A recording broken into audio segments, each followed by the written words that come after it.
Good morning. Thank you for joining me for another 5 good minutes with the Word. I'm Barry Bryson, and we are continuing our study of the Gospel of Mark today by finishing up chapter 8. We're in Mark chapter 8, verse 31. We're going to read to the end of the chapter.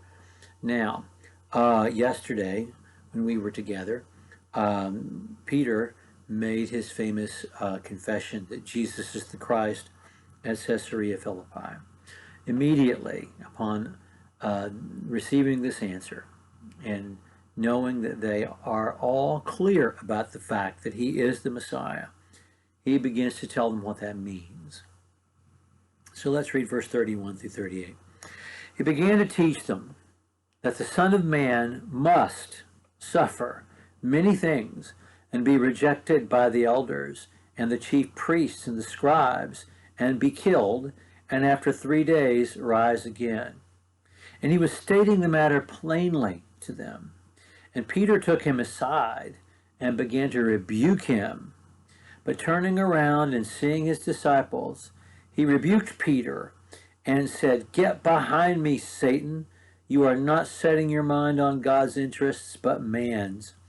And he summoned the multitude with his disciples. And he said to them, "If anyone wishes to come after me, let him deny himself and take up his cross and follow me. For whoever wishes to save his life shall lose it, and whoever loses his life for my sake and the gospel shall save it. For what does it profit a man to gain the whole world and forfeit his soul? What shall a man give in exchange for his soul? For whoever is ashamed of me and my words in this adulterous and sinful generation, the Son of Man will also be ashamed of him when he comes in the glory of his Father with the holy angels." Okay, so this is such an important passage.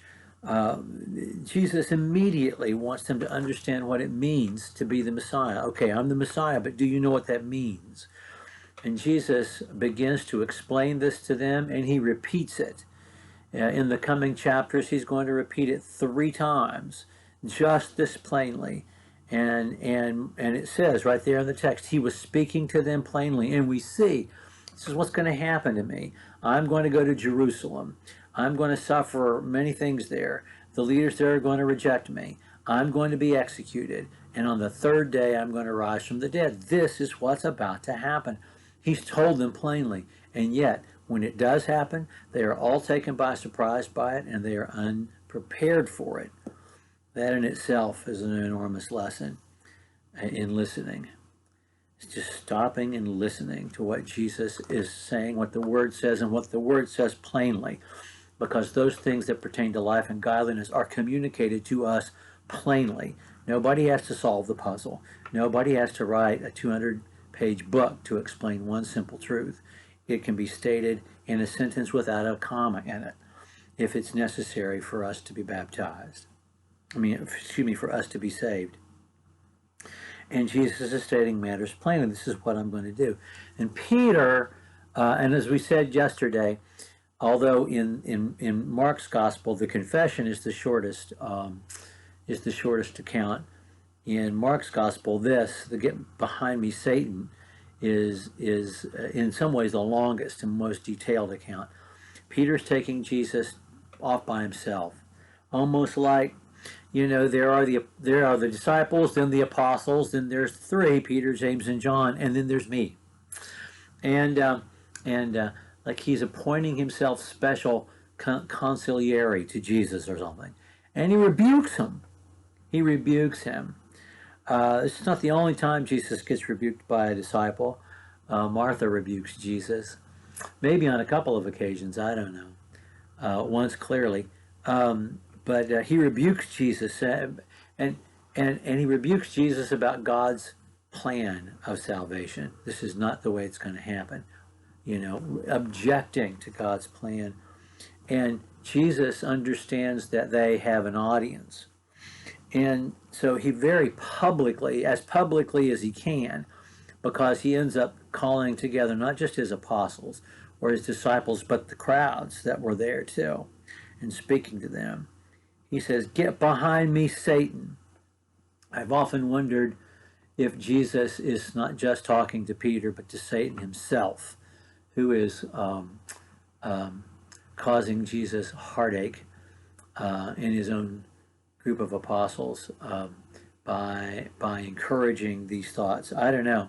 The word Satan doesn't necessarily mean devil. It means adversary.